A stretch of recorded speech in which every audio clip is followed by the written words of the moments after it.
Oke, Assalamualaikum warahmatullahi wabarakatuh. Materi algoritma pemrograman kali ini kita akan membahas salah satu bahasa pemrograman Pascal pada program modular, yaitu prosedur. Tujuan pembelajaran kita hari ini adalah mahasiswa diharapkan mampu memahami prosedur pada Pascal serta menggunakan pada penyelesaian masalah dengan program Pascal. Kita lihat dulu apa itu program modular. Pemrograman modular merupakan bahasa Pascal yang memungkinkan programmer untuk menyederhanakan program kompleks.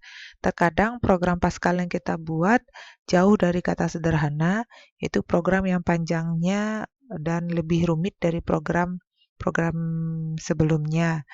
Nah, agar program itu terlihat lebih mudah dipahami dan diselesaikan, maka program itu dapat dibagi menjadi sub-sub program yang lebih kecil. Subprogram yang lebih kecil ini yang kita sebut dengan pemrograman modular.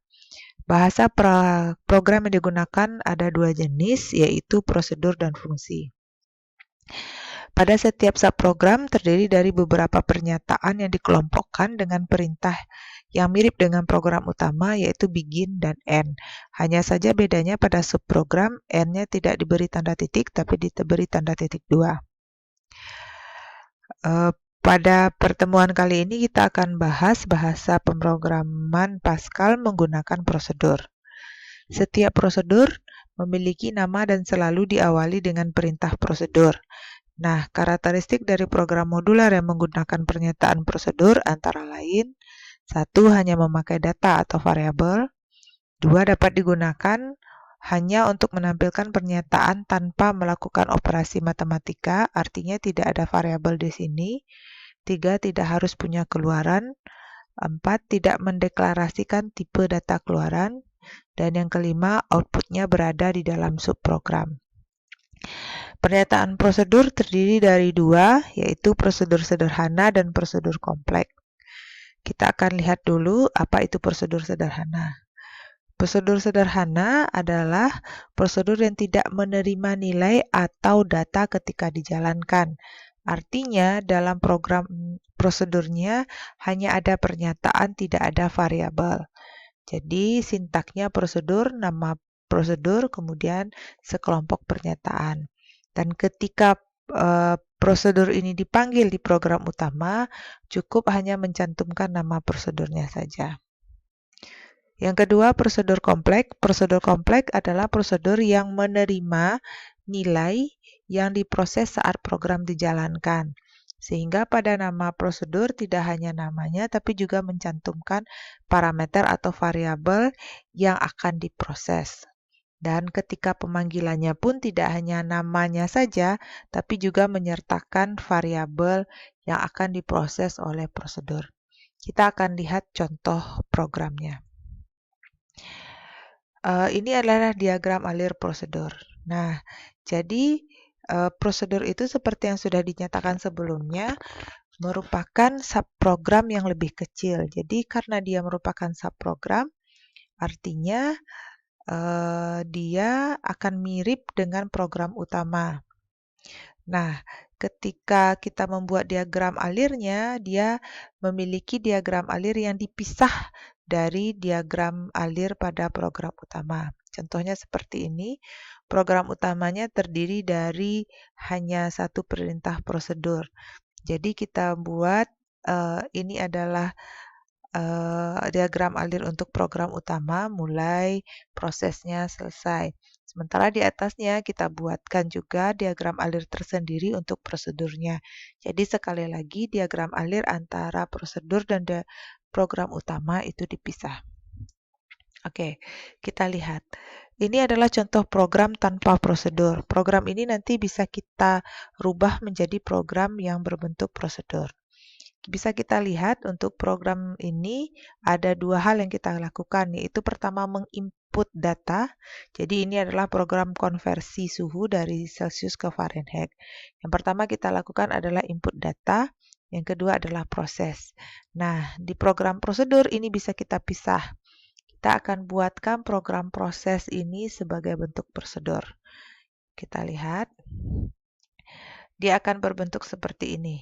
Nah, Prosedur konversi. Nah, karena kita akan memproses sebuah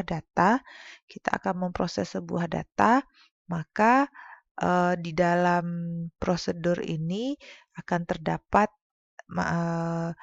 variabel. Ini termasuk prosedur kompleks karena kita akan memproses data. Nah, bisa kita lihat ini judul program seperti biasa, ini variabel. Kemudian setelah variabel tidak langsung program utama tapi prosedurnya. Prosedur yang terdiri dari judul prosedur, kemudian perintahnya, dan kemudian baru ini program utama. Program utama kita lihat ini menginput data, jadi tidak ada proses lagi, kita hanya tinggal memanggil prosedurnya saja. Memanggil prosedurnya karena prosedurnya di sini diberi nama konversi, maka kita panggil juga konversi. Nah, di sini terdapat beberapa parameter atau variabel. Yang pertama ada yang kita kenal sebagai parameter lokal. Parameter lokal adalah parameter yang terletak hanya pada prosedur saja. Contohnya F dan E. Parameter ini tidak bisa digunakan di program utama. Kemudian ada parameter global yang dideklarasikan di bagian awal dari program. Ini adalah parameter yang bisa digunakan oleh semua bagian pada program ini, baik di prosedur maupun di program utama. Kemudian ada parameter nyata. Parameter nyata atau aktual parameter adalah variabel yang berada di program utama yang nantinya akan kita berada pada program utama yang nantinya akan kita pindahkan atau kita nyatakan di bagian prosedur. Jadi bisa diarahkan begitu ya ke bagian prosedur. Sedangkan parameter formal ini parameter formal adalah parameter yang hanya berada pada prosedur saja. Jadi dia hanya berada pada pemrosesan prosedur. Jadi agak mirip juga parameter formal ini dengan parameter lokal. Nah, jadi kalau parameter nyata adalah parameter yang berada pada program utama yang nantinya akan diarahkan ke prosedur. Nah, bisa kita lihat ini misalkan masukkan angka suhu Celcius. Kita nyatakan itu sebagai sel. Nah, sel ini nanti nilai yang berada di sel ini yang akan dipindahkan atau dirubah menjadi F pada prosedur. Nah, F ini yang dimasukkan ke proses dan ini yang menjadi nilai Fahrenheit-nya, CA-nya. Jadi bisa saja parameter yang berada di program utama itu berbeda dengan parameter yang berada pada prosedur. Namun nilai ini diacu oleh prosedurnya. Oke, kita lanjut. Nah, pemanggilan parameter atau prosedur itu ada dua, ada pemanggilan secara nilai, ada pemanggilan secara acuan. Kita lihat bedanya. Untuk pemanggilan secara nilai ini contohnya, oke. Kita lihat di sini kita memiliki prosedur FO. Ini hanya sekedar nama, prosedur FO. Jadi kalau secara nilai, variabel yang kita nyatakan di sini hanya nama variabelnya dan tipenya. Nah, bisa kita lihat. Ini kita inisialisasi X-nya sebagai 15. Jadi kita definisikan X-nya sebagai 15. Terus kita tulis, kita perintahkan untuk menulis 15. Maka akan muncul 15 pertama ini dari perintah yang ini. Kemudian kita panggil program prosedurnya dengan for_x. Nah, for_x, X ini akan diacu sebagai A di sini. Dan dituliskan A. Karena X tadi sudah didefinisikan sebagai 15, maka A akan muncul sebagai 15. Nah, ini dia muncul 15. Kemudian di bagian prosedur, dirubah A itu diinisialisasikan atau didefinisikan sebagai 10. Kemudian readline A, maka dia akan muncul 10. Tapi karena pemanggilannya secara nilai, walaupun terjadi perubahan di prosedur, perubahan ini tidak dikirimkan lagi ke program utama.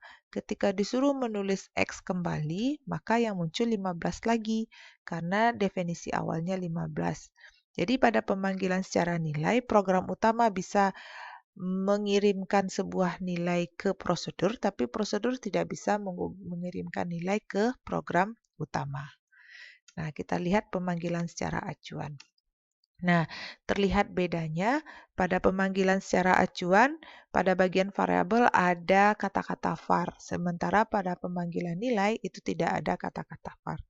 Sama dengan sebelumnya, 15 muncul 15, ketika program dipanggil akan muncul prosedur dipanggil akan muncul 15, muncul 10 karena ada di prosedur dirubah pendefinisian A menjadi 10. Nah, namun bisa kita lihat di sini, ketika A ini berubah menjadi 10, nilai A ini bisa dikirimkan kembali ke X. Sehingga yang dibaca X sekarang bukan lagi 15, tapi 10 yang ada di prosedur. Nah, ini yang kita sebut dengan pemanggilan secara acuan. Jadi bisa kita bedakan kalau pemanggilan secara nilai, itu program utama hanya bisa mengirimkan sebuah variabel ke prosedur, tapi prosedur tidak bisa mengirimkan sebuah variabel ke program utama. Sementara pemanggilan secara acuan, program utama bisa mengirimkan kepada prosedur dan prosedur juga bisa mengirimkan ke program utama. Jadi bisa bolak-balik. Nah, itu saja untuk pertemuan kali ini. Semoga bisa dipahami. Assalamualaikum warahmatullahi wabarakatuh.